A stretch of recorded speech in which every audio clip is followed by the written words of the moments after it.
What if 2025 wasn't just another year, but it was the year? Imagine it's December 31st, 2025, and you can look back on your year and feel proud of how you lived, the things you accomplished, and the personal growth that you made. 2024 was a year with a lot of hard lessons for me, but in the end, I honestly think it might have been the best year of my life. I made huge strides in my real estate career. I started boxing, which is something that I'd always wanted to do. I went on probably my favorite vacation I've ever been on. I kept raising the bar on my fitness and making even more progress there. And even with this YouTube channel, I had two of my biggest videos I've ever had in the last 3 months. And I think 2025 is set up to be an even better year. Now, I don't have it all figured out, obviously, but what I want to do in this video is share with you 5 principles that helped make 2024 a great year for me. And if we use them in 2025, it will make it the greatest year of our lives. Principle 1, be the best. There are some things in life that it is okay to be okay at. For example, I am okay at playing chess, and I'm good with that. But there are other areas of your life where it is not okay to just be okay at them. An okay marriage ends in divorce. An okay career means you're living paycheck to paycheck. Okay health means you're overweight. Maybe you're not obese, but you're certainly not in good shape. Aiming for average is a disaster. You need to aim for great. In all the important areas of my life, I try to ask myself, what would this look like if it was absolutely the best it could be? There's 2 big reasons to do this. The first and most obvious reason is because if you make things the best they can be, it's gonna be pretty great. Imagine your career was the best it could be. It paid you really well to do something you enjoyed doing, and you got to do it with people that you enjoyed working with. Doesn't that seem like something worth working for? It's certainly a lot better than just an okay career. How about a relationship that was the best it could be? You're both attracted to each other, there's trust, there's loyalty, the sex is great, you love each other. I mean, that's something to really pursue and go after. The second reason to make things the best they can be is a practical one. We all have 24 hours in a day, and what better use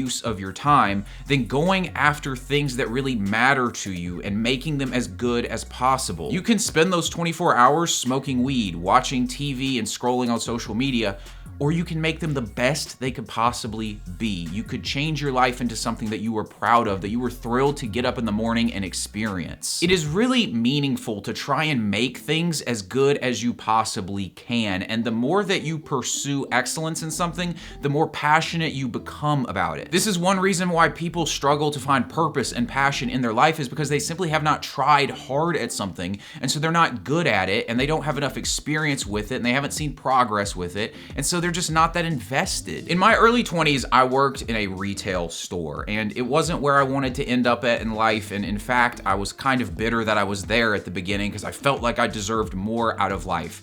But at some point, the realization hit me that this is where I was at in life. And yes, it's not the final destination, it's not where I want to be right now, but I can certainly make the most of it. And I might as well see what could happen if I tried, since this is where I'm at right now anyways. And when I took this philosophy, it changed my approach to work. I worked a lot harder. I tried to do the absolute best. I wanted to be the best employee in the store. And within 3 months of doing this, I got promoted twice, my relationships with my coworkers improved, and I became the go-to employee for the owner of the company. Even if you're not where you want to be in life, if you commit to making the best of whatever situation you're in, you'll be surprised just how much better life can get. Do your best at whatever you're working on and aim for great in every important area of your life. Number 2, win the day. Winning the year starts with winning the day. If you just win all 365 days of the year, you're gonna have an insanely great year. In fact, you don't even have to win every day. If you just win most of the days of the year, you're gonna have an incredible year. It's easy to think of success as a singular moment in time. When you go into the gym and you hit a new PR on bench press, it feels like you just hit the PR, but that's not what happened. What happened is you showed up consistently in the gym and you ate right day after day to the point where you got to go into the gym this day and hit a new PR. The thing about outcomes is they're a bit tricky to predict. So in my real estate career, I get business by posting content on Instagram, and that's where I get my clients from. Now, when I started doing this, it took me 4 months to get my first client.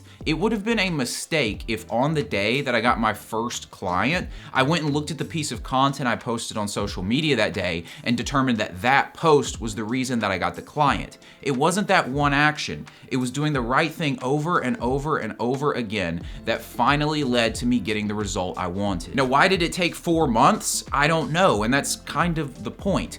Outcomes are very difficult to predict, or at least specific details of outcomes are very difficult to predict. I knew that if I posted content on Instagram, I was gonna get business from doing it. It just made sense, but I didn't know how much business I was gonna get, and I also didn't know how long it was gonna take. Now, as I go further along, I can get a little bit more accurate and detailed in my expectations because I have some context, but especially when you're just starting out at something, you really have no idea what to expect as far as outcomes, and all you can do is focus on winning the day and doing the best you can. If you cut your calories and start working out, I can't promise you that you're gonna lose a pound per week like clockwork. It might be a pound one week, it might be 2 pounds the next week, it might be no weight the third week, and you're confused as to why you didn't lose any weight that week. But what I can promise you is if you make the right decisions daily, you will move towards your goals. Winning the day is about focusing on actions, which is what you can control, whereas outcomes are something you can't control, and they are a byproduct of doing the right actions over and over again. Focusing on winning the day also means that feeling good about yourself is within your control, because you can judge yourself based on your actions you took rather than waiting around for an arbitrary outcome to tell you that you're good enough. You're judging yourself based on your actions and letting the outcomes take care of themselves. 2025 is the first year in a long time that I'm not setting any outcome goals. I am only focusing on action goals. For example, I don't have a subscriber goal for this channel, but I do have a goal to upload the best video I possibly can each week and focus on getting 1% better every time. And if I do that, the results are going to take care of themselves. It just makes sense. Principle 3, nail the basics. At this point, I've been taking boxing classes for about 6 months, and this is the biggest lesson I have gained from them. I probably throw 600 to 1,000 punches per session, all focused on drilling basic combos. We're not doing Muhammad Ali rope-a-dopes or Mike Tyson knockout highlights. We are drilling basics. It's about perfecting your jab. It's about making sure that you're breathing every time you throw a punch. It's about making sure that you're keeping your other hand on your head when you're throwing the punch so that you're protected. It's about your footwork. It's the basics over and over again. And that's because if you don't have the basics down, nothing else matters. Doing the basics is actually about 90 to 95% of the work in anything that you do. I remember when I was a kid, I would play basketball in my parents' driveway, and every time I'd imagine myself hitting some step back three over 2 defenders to win the game, but in reality, that's not what actually matters. That's not the basics in basketball. Those situations very rarely happen. Kobe Bryant is tied for the most game-winning shots in a career with 7. Over his entire NBA career, Kobe Bryant made 7 game-winning shots, but he made 8,378 free throws. We remember the game-winning shots, but it's the free throw, the most basic shot in basketball, that matters a lot more. It's a lot more fun to think about dramatic things or to look for the big secret to a success, but it all just comes down to the basics. And it's crazy how few people actually have the basics mastered. How many people don't show up to work on time or don't follow a diet? Almost every car crash is caused by the same thing, which is distracted driving. You're either drunk or you're on your phone or the kid's screaming in the back seat and so you turn around to look. The most basic part of driving is paying attention, and most people aren't doing it. If you want your life to go well, it's almost all about the basics. 90% of being in great shape is exercise and diet. If you want to make more money, it's not about doing one magic thing. It's about showing up on time, working hard, and actually being good at your job. You know, the basics. Real estate is a relationship business, meaning that your clients are going to be people who know you and they trust you. Yet it's amazing how many real estate agents don't actually focus on building relationships.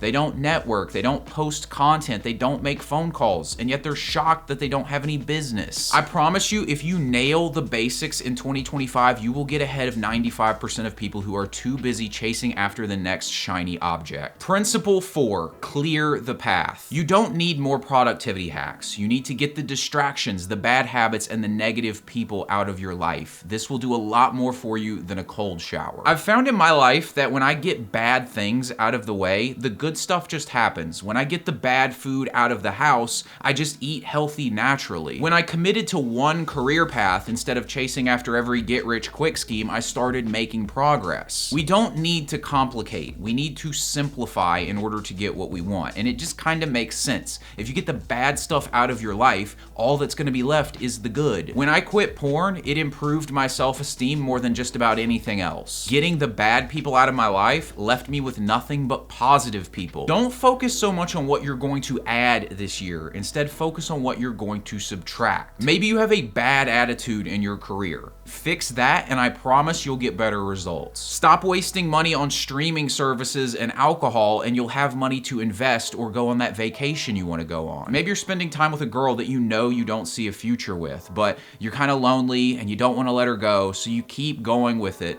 But by doing this, you make it impossible to find the woman that you would actually spend your life with, and you also are keeping a distraction in your life that's keeping you from achieving your goals. Clear the path, guys. Get rid of the bad things in your life, and you'll make space for the good things that you want. Principle 5, expand your world. Sometimes I'm guilty of getting too focused. I can get really obsessive about a goal to the point where I don't want to focus on anything else. I'll refuse to go out because I want to keep working on video scripts, or I'll refuse to go on a trip because I feel like I don't deserve it. Now, this has its perks. It drives me to take a lot of action. It causes me to be very disciplined, but it does have its downsides. The thing is, a lot of growth in your life isn't going to come from doing those mundane things over and over again. It's obviously incredibly important to have consistency in your life if you want to achieve success at anything, but it's also very important to expand your world. I visited a friend of mine in Phoenix this year, and it was probably the best trip I've ever taken. We went to the Grand Canyon, Sedona, we created content, we discussed a bunch of new ideas and goals that we had. Now, the biggest thing I gained from this trip were the mindset shifts. It was the new perspectives, experiences, and ideas that helped me to grow and improve.